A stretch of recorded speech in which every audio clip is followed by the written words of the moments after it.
So today I'm going to talk to you a little bit about getting started with meat rabbits. If you've ever been interested in another protein source that isn't chicken and probably way easier to raise, way more nutritious for you, then rabbit is the answer for you. So the first thing you want to do is make sure that you know where you're going to house them. Now rabbits don't like sunshine, so they got to have an area where there's shade, and they got to be protected from rain, preferably wind, and if you're going to house them outside in the elements over the winter time, you have to worry about snow, so you need to make sure they have some sort of covered roof at all times. So we house all of our rabbits in what we call our raking house, and it's designed after what Joel Salatin did at Polyface. It's just only a lot smaller. So our raking house is 20 by 20. It's just a metal carport that we enclosed on the sides. It's got metal panels along the sides on both sides, and then we put a couple of clear panels on the back to allow some sort of lighting through this. On the outside, there's windows that we can prop open all the way down the sides, and then the inside here is covered with chicken wire. Our rabbits get suspended above the chickens on both sides here, and the chickens can come in underneath after we add new bedding and scratch in any manure and any urine that they drop out of their cages.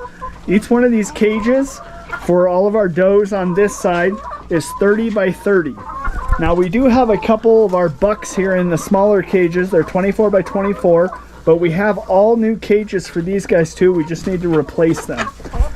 So yeah, these cages at the end actually are 36 by 36. So much larger, and that's what we're going with to replace it. They need a little bit more room when they're having babies and whatnot. So as you can see, these mamas have babies, and after these babies are 6 weeks old, they get weaned. And here's some new ones here. But after the babies are 6 weeks old, they get weaned, and we put them out in Polyface style rabbit tractors, and they get moved around in our front yard in the grass for 6 weeks until they're about 12 weeks old, maybe a little bit older, and we'll process them. So the does and the bucks stay in here full time, and we bring them in hay, or we'll bring them in fresh forage, fruits and vegetables, give them nice stuff because they are not able to get out on grass. We supplement all these rabbits with it's an alfalfa pellet, and we used to buy a commercial alfalfa pellet, but all of those, we come to find out, come with corn and soy, and we don't feed that on our farm with our chickens, with our turkeys, anything.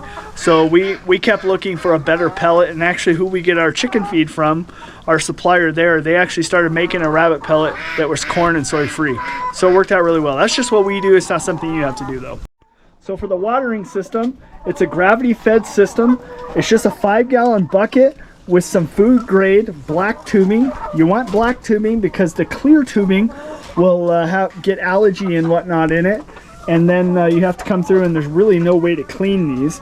So you either gotta, blow them out, try and run some water with your air compressor and blow them out. It's just much easier to use the black hose. So that's what we do. And we learned that from experience. So there you go. Each one of the rabbits has its own watering nipple, and we get these from rabbitwateringnipples.com, and these are the best ones. They're brass. You see them here, they're brass. You have to order the clip separately, and all the tees and everything come separately for this.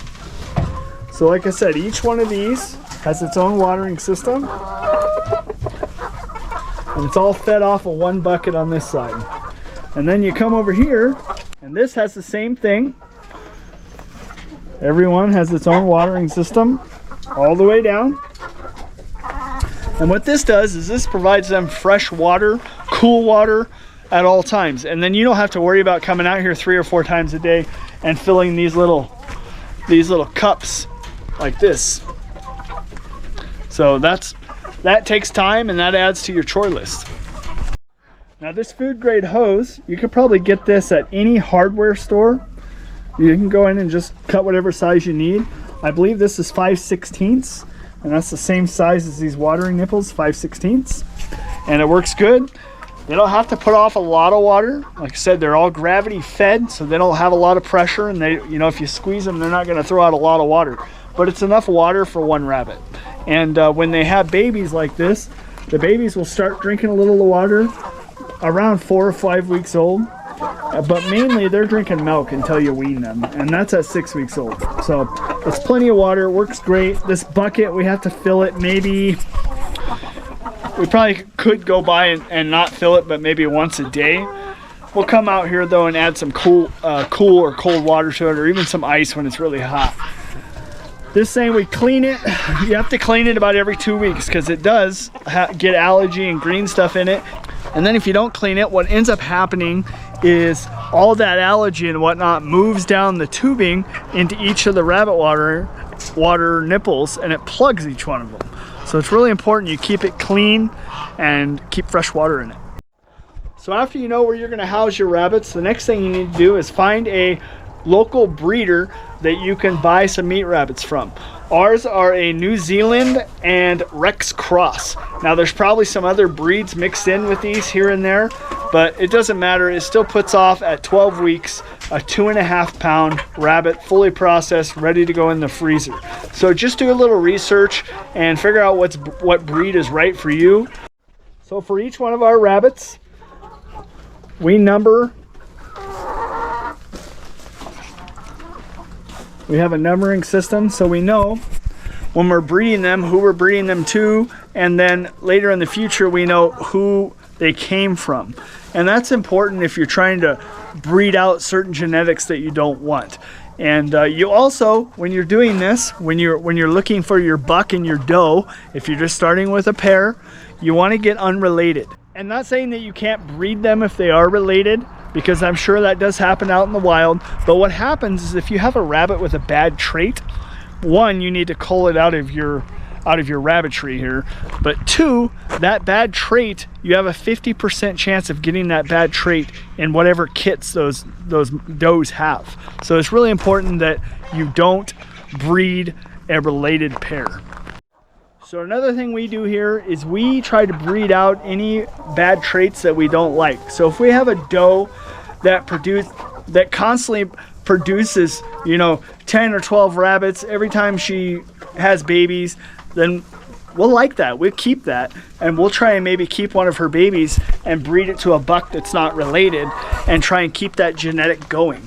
And on the opposite, if we have a doe that is not performing and is only giving us a couple babies at a time, or maybe she gets bred but she doesn't have any babies, or she's aggressive, she bites or hits at the food when we put it in, or she doesn't care for her babies very well, we will cull her and not have that trait in our rabbitry, because frankly this is a business that we are personally running. If you're just doing it for your own self, it might not be that big of a deal to you, but when you're doing it as a business and you're selling rabbit meat and everything, unfortunately you don't have time for that, and you can't wait around and keep feeding these rabbits, because that costs money, and you can't keep feeding them and breeding them and having no outcome with it. So we feed all of our does and all of our bucks 1 cup of food per day. And what we found is that feeding them any more than that will make these does where they're overweight, and they won't breed and they won't produce babies, and it just makes it a lot more difficult on them. So everybody gets 1 cup of food a day, except when a doe is feeding a bunch of babies. We will give her as much food as she wants during that 6-week period. Also, at about 4 weeks, 3 to 4 weeks, these babies will start eating food.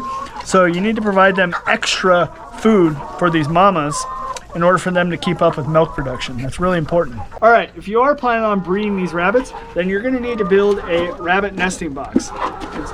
You can find plenty of plans like this online to build something like this. It's just something simple. It doesn't need to be expensive. Heck, you can even buy these metal ones. They're just aluminum.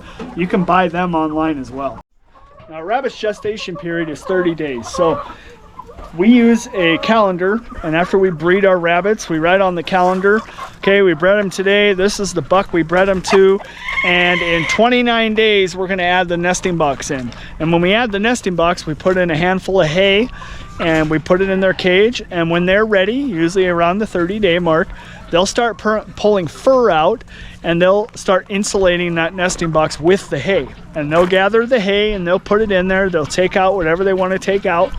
Importantly though, you need to add additional hay, because sometimes they will. If they're new mamas, sometimes they'll come through and they'll eat all the hay out of it, and then there'll be no sort of bedding in there besides their fur for the babies. So something to keep an eye on. So in our raking house here, we keep a couple fans suspended right up top here. And what this does is this keeps some of the air circulating, and it blows the air on the rabbits, but it's not directly up against the rabbits where it's going to stress them out.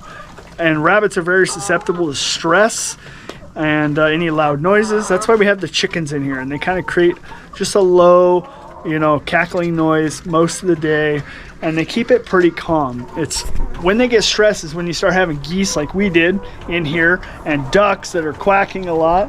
And the geese are making a lot of noise and running over chickens and making the chickens squawk, and then the rabbits start getting stressed and they won't produce, or we've even had them where they get so stressed they'll actually eat their babies. That can't happen.